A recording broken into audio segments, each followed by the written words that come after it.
Estamos celebrando con mucha alegría y con mucha solemnidad la festividad de Cristo Rey en este último domingo de octubre.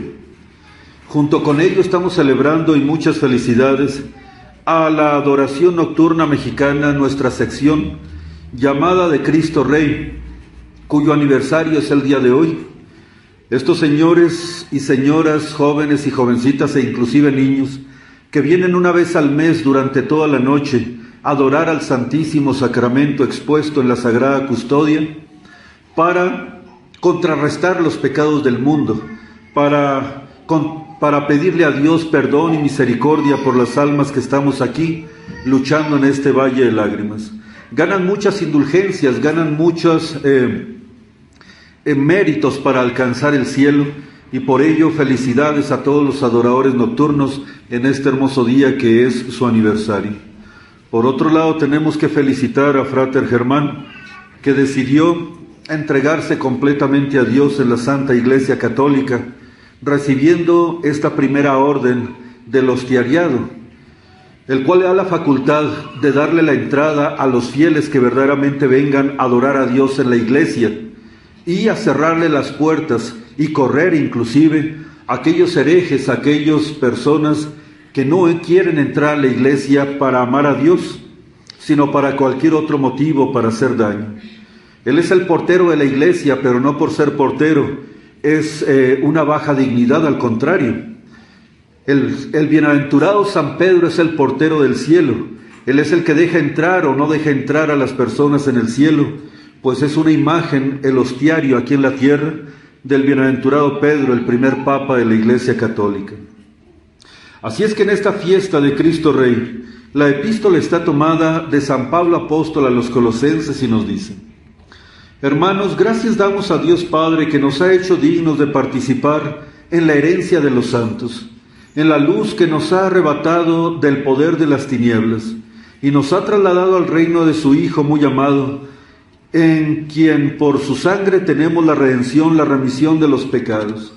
Él es la imagen del Dios invisible, primogénito de toda la creación, porque en Él han sido creadas todas las cosas en los cielos y sobre la tierra, en el mundo visible e invisible, tronos, señoríos, principados, dominaciones, todo ha sido creado por Él y para Él. Él es anterior a todo y todo subsiste en Él. Él es también la cabeza del cuerpo, que es la iglesia. Como quien es principio primogénito de entre los muertos, para que en todo tenga Él la primacía. Pues plugo al Padre poner en Él la plenitud y reconciliar por Él, que ha restablecido la paz en la sangre de su cruz, todo lo que existe sobre la tierra en los cielos, en Cristo Jesús, Señor nuestro. Hasta aquí la epístola. Nos ponemos de pie para escuchar el Evangelio. Continuación del Santo Evangelio según San Juan. En aquel tiempo dijo Pilatos a Jesús: ¿acaso eres tú el rey de los judíos? Y respondió Jesús: ¿eso lo dices por tu cuenta o te lo han dicho otros de mí? Replicó Pilatos: ¿acaso soy yo judío? Tu gente y los pontífices te han entregado a mí. ¿Qué es lo que has hecho? Y respondió Jesús: mi reino no es de este mundo. Si de este mundo fuera mi reino, mis gentes hubieran luchado para que no fuera yo entregado en manos de los judíos. Pero mi reino no es de aquí. Le replicó Pilatos: ¿con que tú eres rey? Y respondió Jesús: tú lo has dicho, yo soy rey. Yo para esto he nacido y para esto he venido al mundo, para dar testimonio de la verdad. Todo aquel que pertenece a la verdad, escucha mi voz. En el nombre del Padre, y del Hijo, y del Espíritu Santo. Amén. Pueden sentarse.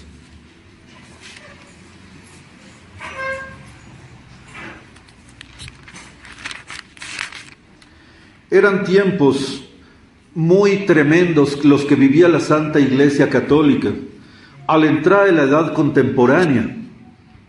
El Papa, preocupado porque se estaba extendiendo el liberalismo, no solo por culpa de la masonería y del judaísmo, sino que se estaba extendiendo también dentro de la misma iglesia. Había ya católicos que decían que no había necesidad de obedecer a Dios en sus preceptos, que éramos libres que fuimos creados con una libertad de acción absoluta y total. Y bien sabemos nosotros que la libertad no consiste en escoger el bien y el mal. La libertad consiste en escoger un bien superior a un bien inferior o un bien inferior a un bien superior, pero no tenemos libertad para escoger el mal. No hay libertad para ello. Sin embargo, se estaba extendiendo, gracias al modernismo, dentro de la misma Iglesia Católica, ese liberalismo de que no tenemos por qué obedecer a Dios en sus preceptos, de que Dios no puede imponer ni a la sociedad civil, ni a nosotros como individuos, ningún precepto que nos obligue de una manera forzosa y absoluta. Terrible error, porque si no se obedece a Dios, mucho menos a la Iglesia Católica, por lo tanto la Iglesia Católica no podía tener un báculo con el cual guiara a la grey por el camino de la salvación, imponiéndole el camino que el mismo Dios trazó, y ella siendo nuestra madre, guiándonos de la mano por ese camino, con leyes, con reglas, con gracias y con sacramentos.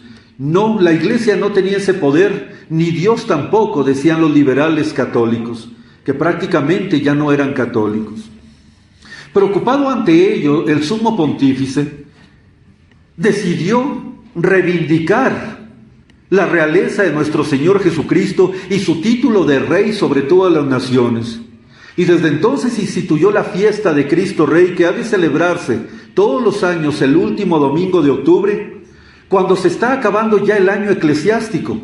Cuando ya hemos celebrado a la mayoría de los santos durante todo el año, viene a coronar el Papa con esta hermosa fiesta al Rey de Reyes, al Santo de los Santos, al Santo por excelencia, al triplemente Santo, Jesucristo nuestro Señor como Rey, no solamente de las almas, sino también de las familias, y no solamente de las familias, sino también de todos los pueblos y naciones.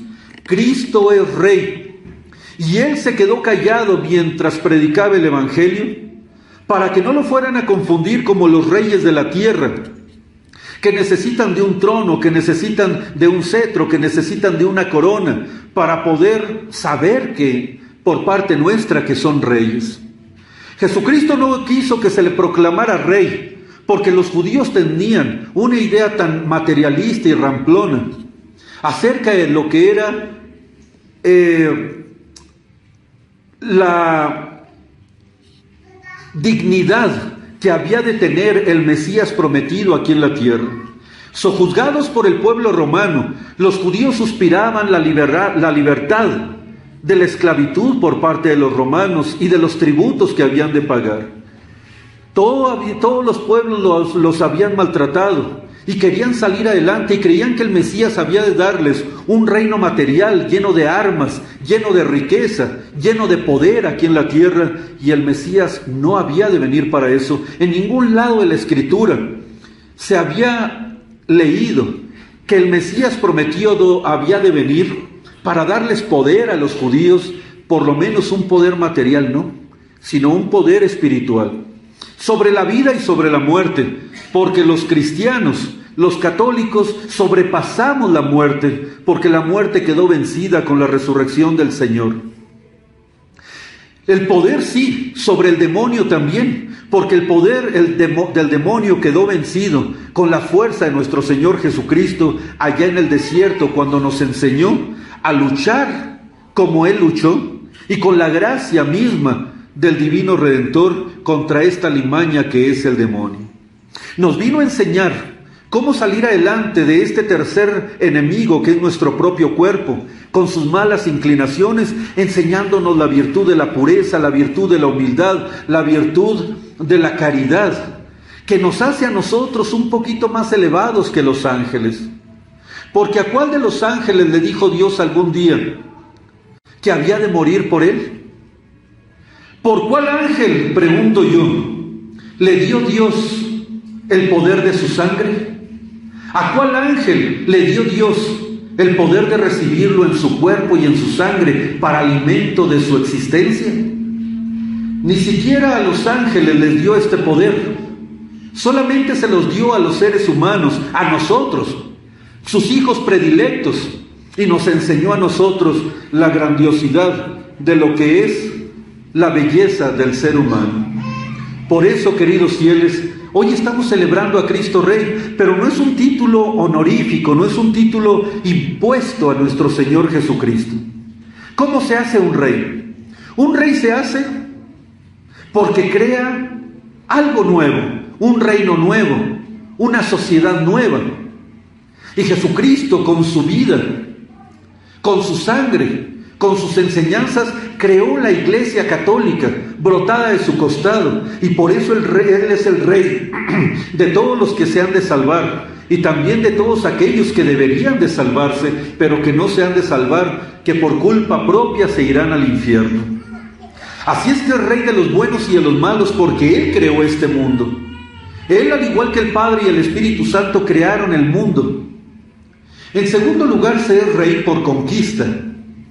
Cuando un reino está bajo la tiranía y llega un conquistador y destruye al tirano, acaba con el tirano y le da prosperidad a su reino, entonces es proclamado rey por sus vasallos. Y Jesucristo nos conquistó.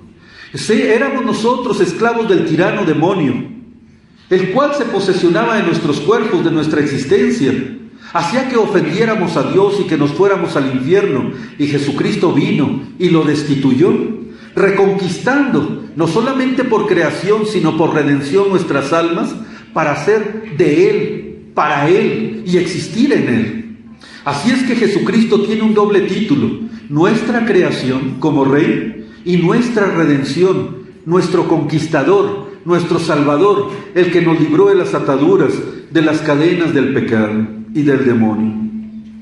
También se es rey por herencia, ¿sabían ustedes? Cuando muere la reina, cuando muere el rey, su hijo primogénito o unigénito, es el que pasa a ser el rey, el nuevo rey. Pues bien, Jesucristo, el Padre Celestial, no ha muerto, pero le dio por herencia a Jesucristo nuestro Señor todas las potestades de la tierra. Al mundo lo puso por escabel de sus pies y le dijo: tú eres mi hijo, yo te he engendrado hoy. Eres mi hijo y te daré por gente y por escabel de tus pies a todas las naciones en herencia. Eso lo dice la misma Sagrada Escritura. Así es que Jesucristo es Rey nuestro por un triple título: por creación, por redención y por herencia, porque Él es el Hijo del Rey de Reyes y Señor de Señores. Y como Él es el mismo y único Dios, Jesucristo es el Rey de Reyes y Señor de Señores. Ya ven que no lo estamos proclamando Rey de una manera arbitraria. Él es Rey. Lo trae escrito en su frente, lo trae escrito en sus muslos, lo trae escrito en su espalda. Así es que el día de hoy salimos a las calles con el mismo Cristo sacramentado a proclamarlo Rey de nuestra ciudad, de nuestras familias, de nuestra persona, de nuestro país y de todo el mundo.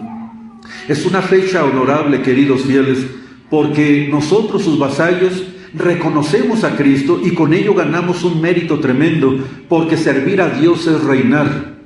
Y es lo que le digo a este joven seminarista el día de hoy.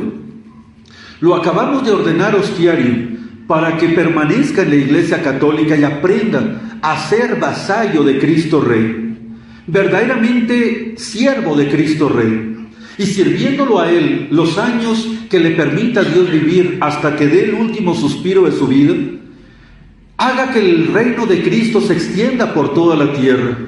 Pero el reino de Cristo no es un reino como cualquier otro que se conquista por medio de las armas, querido frate Germán. El reino de Cristo se conquista por medio de la caridad y por medio de las virtudes. Un verdadero ministro de Dios se debe distinguir por su obediencia a Cristo Rey y a sus ministros que dejó aquí en la tierra. En primer lugar, al Papa, si tuviéramos nosotros un Papa legítimo, o cuando lo tengamos, usted debe de ser un verdadero defensor, un verdadero cuidador de la honra de la Santa Iglesia Católica, fundada por Dios y que permanece unida solamente con el Pontífice Romano, que desgraciadamente en la actualidad no tenemos, porque la sede está vacante. Pero El pontífice romano, aunque no lo tenemos de una manera física en la actualidad, al vicario de Cristo, Jesucristo sigue siendo la cabeza de la iglesia. Y aunque no tenemos ahorita un romano pontífice, debe de procurar con celo la gloria de la Iglesia Católica, que todos amen a la Iglesia Católica, porque amando a la Iglesia Católica amamos a Jesucristo. Debe de procurar extender el reino de Cristo conforme al poder, cada uno de los poderes que se le vayan dando dentro de la Iglesia. Pero sepan que además de estar instruido en la Santa Iglesia Católica, en las virtudes y en la doctrina que debe de llevar y enseñar a los fieles, debe sobre todo de enseñar por medio del ejemplo, por medio de las virtudes, por medio de la caridad. En la actualidad, aunque no tenemos pontífice supremo, existimos obispos y sacerdotes católicos que predicamos la verdadera fe y que daríamos nuestra vida por la Santa Iglesia Católica. ¿Pero qué es ser un ministro de Dios? Vuelvo a preguntarle, querido Frater Germán. Un ministro de Dios es aquel que busca reproducir en su vida la misma vida de nuestro Señor Jesucristo. Jesucristo amó el bien y aborreció el mal, pero nunca aborreció al pecador, sino solamente al pecado. Por el contrario, al pecador lo buscó. Como estaba errante el pecador, como una oveja perdida, y nuestro Señor como el buen pastor, el cual usted debe de imitar, al igual que yo. Tenemos que ser como el buen pastor que vaya a buscar que vaya en busca de la oveja perdida. ¿Quién es la oveja perdida? ¿Las que ya tiene usted en su aprisco? ¿Las ovejas buenas que ya están dentro del redil del Señor? No, Germán, no es esa la oveja perdida. Que mi oficio es verdad, es darles de comer en el aspecto espiritual a las ovejas buenas. Mi oficio es cuidarlas del lobo, y por eso las guardo en la noche de esta tempestad del modernismo y de la liberalidad de costumbres y del pecado que existe y reina en la actualidad, a todos mis fieles en la manera de lo posible. Pero nuestro principal oficio no solamente consiste en dar el alimento y los sacramentos a los fieles ya convertidos. En la actualidad el mundo cayó en una oscuridad total. En la actualidad el mundo cayó en una desvergüenza total, de tal suerte que ahorita el oficio de los obispos católicos, de los sacerdotes católicos, no consiste solamente en mantener a sus fieles, sino en buscar fieles nuevos que amen a Dios, porque también por ellos Jesucristo dio su sangre. Entienda que Jesucristo no vino por los sanos, sino por los enfermos. No vino más que a encontrar lo que estaba perdido. Y cada una de las almas que existen allá afuera están perdidas y lastiman si se van a condenar el corazón de su Rey, de su Señor, de su Dios Jesucristo. Por eso usted se da a entregar junto con los seminaristas, sacerdotes y un servidor y todo que se diga ministro de Cristo católico, debe de procurar en la actualidad no solamente conservar a los fieles que ya creen, sino de ir a buscar a la oveja perdida. Y me pregunto, ¿los obispos y sacerdotes en la actualidad estamos haciendo eso? ¿O nos contentamos con estar en nuestra capillita con nuestro puñadito, Posilus Grex, con nuestro puñadito de fieles y con eso ya nos contestamos? ¿Qué clase de misión tenemos? ¿Qué clase de sacerdotes somos?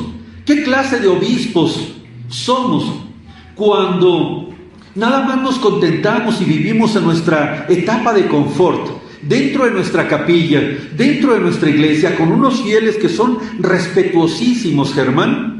Son respetuosísimos de la dignidad eclesiástica, porque aman a su obispo, porque quieren a sus sacerdotes, porque rezan por sus seminaristas y los sustentan, porque le tienen gran devoción a las esposas de Cristo, que son las religiosas.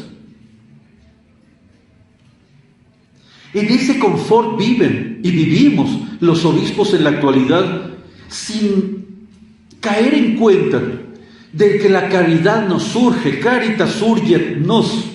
Es decir, que yo como obispo, teniendo el poder de predicar y la autoridad y el deber de predicar el Evangelio. ¿Me conformo con predicárselo a cuántos están ahorita aquí? ¿150 personas? No, Señor. El episcopado, si Dios convirtió el mundo con 12 pescadores, los hizo apóstoles suyos y les dio la gracia, ¿por qué no habría de hacer lo mismo con los alrededor de 12 obispos que hay en la actualidad en el mundo? ¿Por qué no hacer lo mismo, queridos obispos? ¿Por qué no hacer lo mismo, queridos sacerdotes? ¿Por qué no hacer lo mismo, queridos fieles, que hacían los apóstoles al principio del mundo? O díganme si estamos en una situación diferente. Los apóstoles no tenían dinero ni tenían armas, nosotros tampoco. Los apóstoles eran solamente 12 y no tenían instrucción. Nosotros en la actualidad somos tan pocos los obispos que quedamos católicos. En los tiempos de nuestro Señor Jesucristo, todo el mundo era pagano. Solamente un puñado de cristianos que Él había convertido son los que habían de transformar la faz de la tierra. Díganme si ahorita estamos en un mundo católico. Estamos en un mundo pagano, completamente pagano. Ustedes vieron al salir el Santísimo Sacramento, vieron que uno de esos de allá afuera que se dicen católicos se descubrió cuando pasó el Santísimo Sacramento, ¿verdad que no? Vieron que los que pasaban por ahí, que no eran nuestros fieles, se hincaron cuando pasó el Santísimo Sacramento, ¿verdad que no? Se quedaron callados esperando a que pasara, por lo menos se persinaron, ¿verdad que no? Porque estamos viviendo en un mundo pagano. Porque el modernismo se enseñoreó de todos, el liberalismo, la masonería, la herejía. Estamos rodeados de herejía. Estamos en los primeros tiempos, como si hubieran cortado el árbol de la Iglesia Católica y solamente la raíz en la cual estamos nosotros quedara, y volvemos a empezar. Volvemos a empezar. Y los apóstoles se dividieron el mundo y empezaron a predicar el Evangelio y convirtieron el mundo, ayudados por la gracia de Dios, como dice los Hechos de los Apóstoles. Adyuvante gracia a ellos, ayudados por la gracia de nuestro Señor, convirtieron a miles de personas, millones de personas, entre ellos a nosotros, y por eso guardamos la fe. Ahora les pregunto a los obispos y sacerdotes que quedamos católicos, ¿predican la misma caridad que predicó Jesucristo? Porque Él perdonó a la mujer pecadora, Él perdonó a la meretriz, le absolvió de sus pecados porque ella se arrepintió de ellos. Estoy y tratando de imitar a un Dios que perdonó a sus agresores, a sus asesinos cuando Él estaba en la cruz. Estoy hablando y tratando de imitar a un Cristo que perdonó a un buen ladrón que estaba a su lado y le pidió que lo llevara a su reino. Ahorita en la actualidad, si un fiel no pertenece a una determinada congregación tradicionalista, no es fiel de ellos. Si se consagra por allá un obispo a lo lejos, no es obispo porque no es de mi congregación. Si se ordena un sacerdote por allá y regresa a mi congregación, lo tengo que volver a ordenar porque no confío en las otras consagraciones. ¿Qué clase de obispos tenemos? Se supone que predicamos una misma fe, que tenemos los mismos sacramentos, el mismo bautismo, el mismo orden sagrado, los mismos rituales, la misma moral. No entiendo por qué haya tanta división entre los sacerdotes y obispos de la actualidad. Que el obispo esquetino ordenó a alguien, y ese alguien pasa a otra congregación, aquel otro lo vuelve a ordenar porque no está seguro de la ordenación anterior. Y aquel otro se sale de aquella congregación y se va a otra y lo vuelve a ordenar aquel otro obispo porque no está de acuerdo con aquella otra ordenación.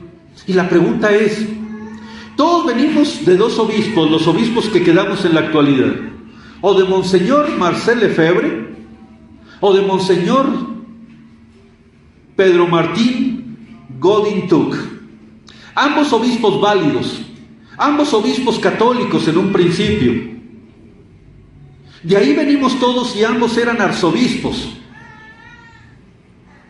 Ambas consagraciones son lícitas, son válidas. Pero resulta que los de Lefebvre no importan, porque ellos perdieron la fe. La mitad de esos sacerdotes, que en realidad eran la mayoría, porque tienen alrededor de unos 600 o 700 sacerdotes, perdieron la fe. Porque mientras ellos predican una fe que está en los libros, ellos aniquilan, destruyen, olvidan, callan la doctrina del sumo pontificado y aceptan como su papa a un hereje, como es el caso de Bergoglio. Lo aceptan como papa. Y si lo aceptan como papa, como cabeza de la iglesia, y ellos son el cuerpo de la cabeza, participan de sus herejías, participan de las disoluciones matrimoniales, participan de todo. Cada vez que ese señor habla allá en Roma, pronuncia, despide un fétido olor a herejía. Cada vez que Bergoglio dice algo, es algo contrario a la fe católica, y aquellos, los lefebvrianos, lo toman como su papa, como su santidad, como otro Cristo aquí en la tierra. ¿Acaso Cristo aquí en la tierra pronunciaría tremendas herejías?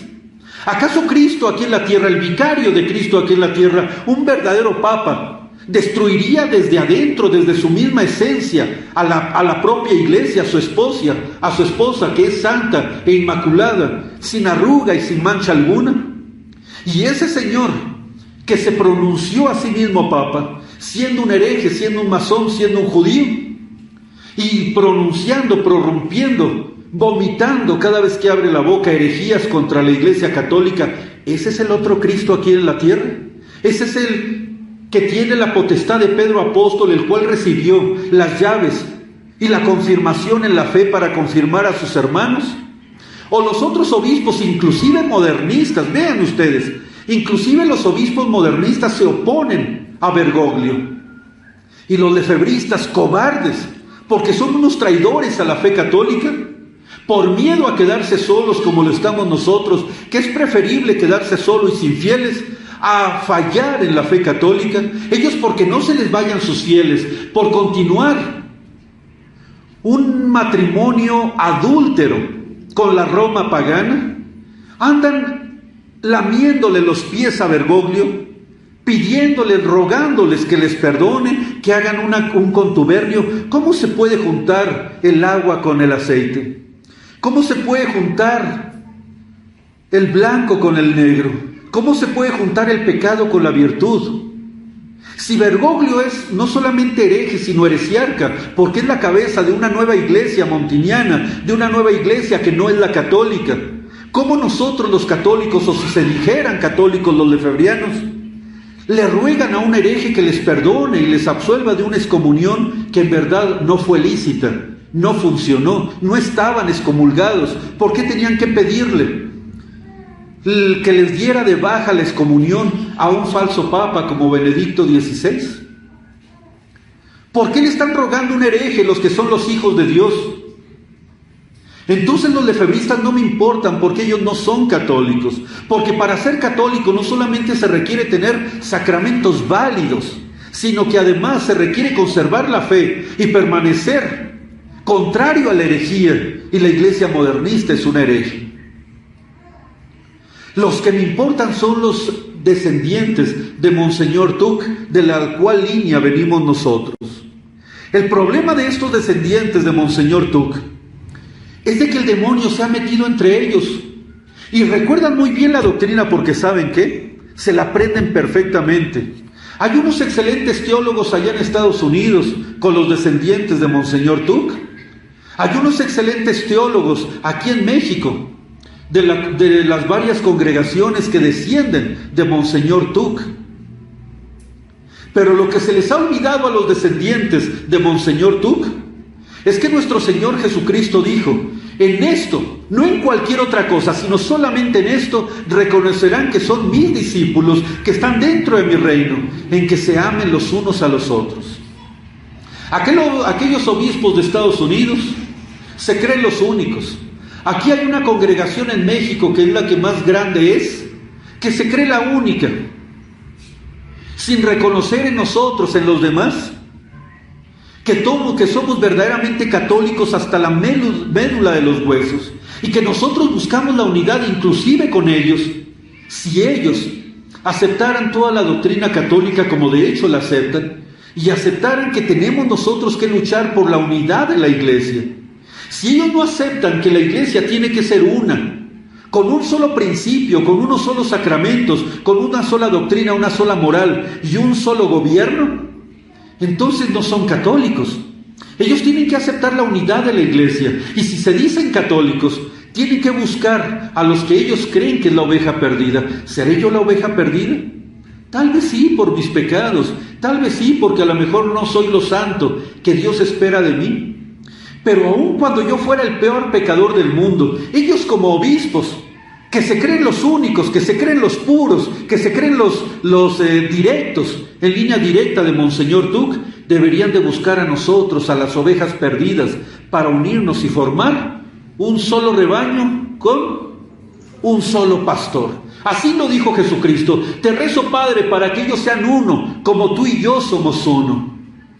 Y la unidad en Cristo es sustancial con el Padre, pero también es una unidad en caridad, porque lo que los une a ambos es el amor del Espíritu Santo.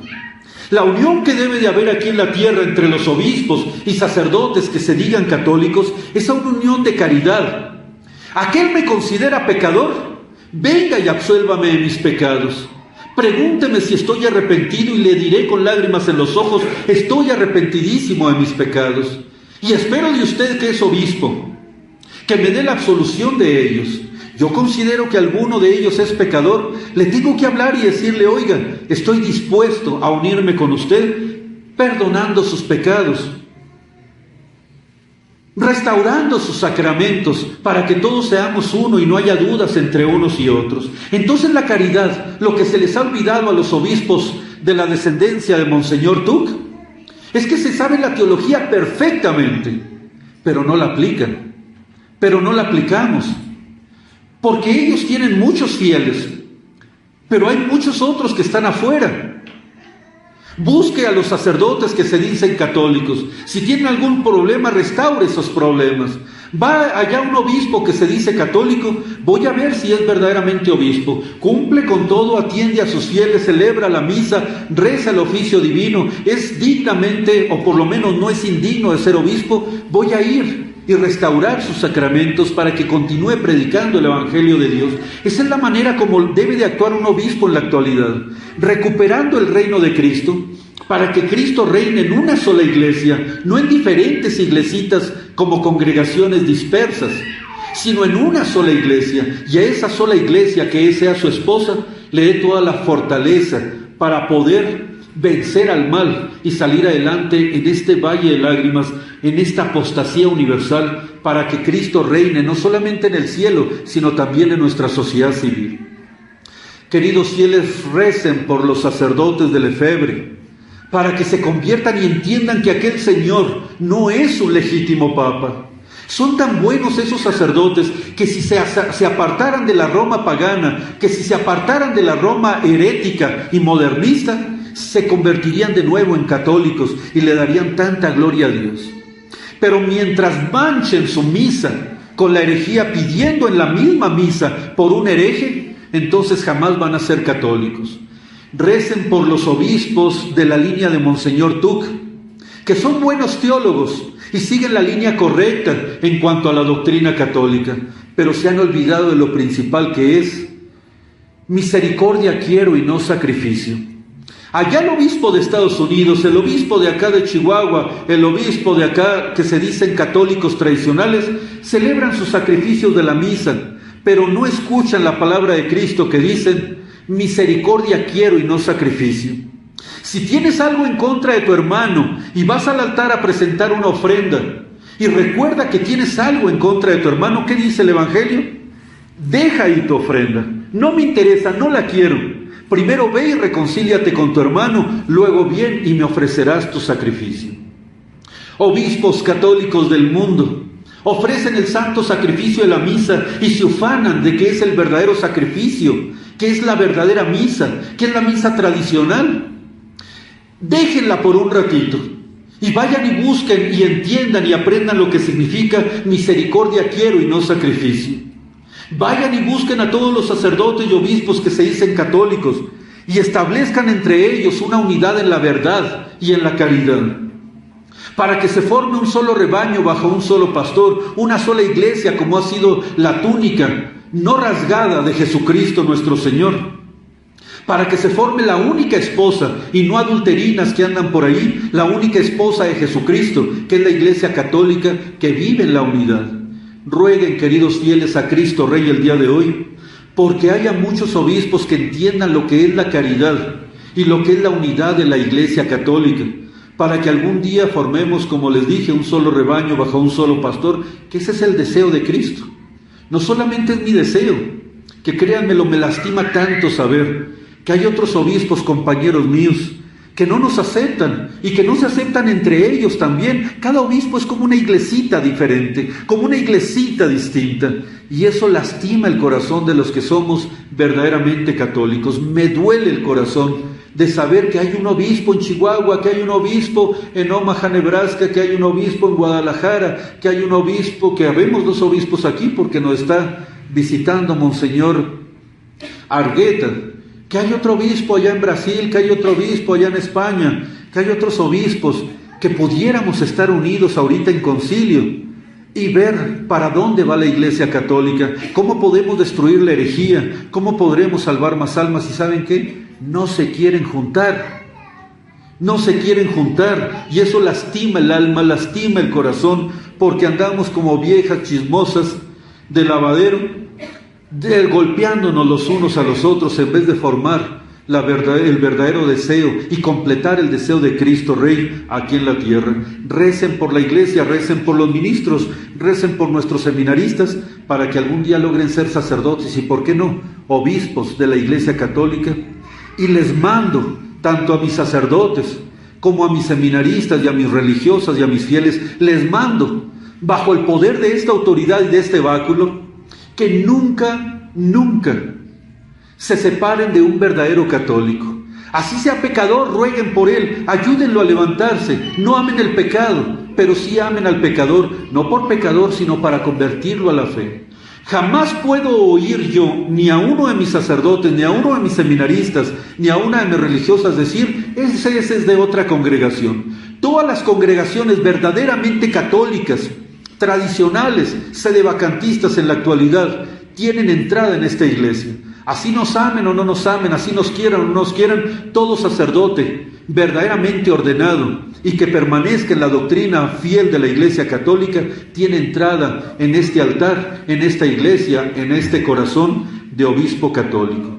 En el nombre del Padre, y del Hijo, y del Espíritu Santo. Amén. Nos ponemos de pie para el credo.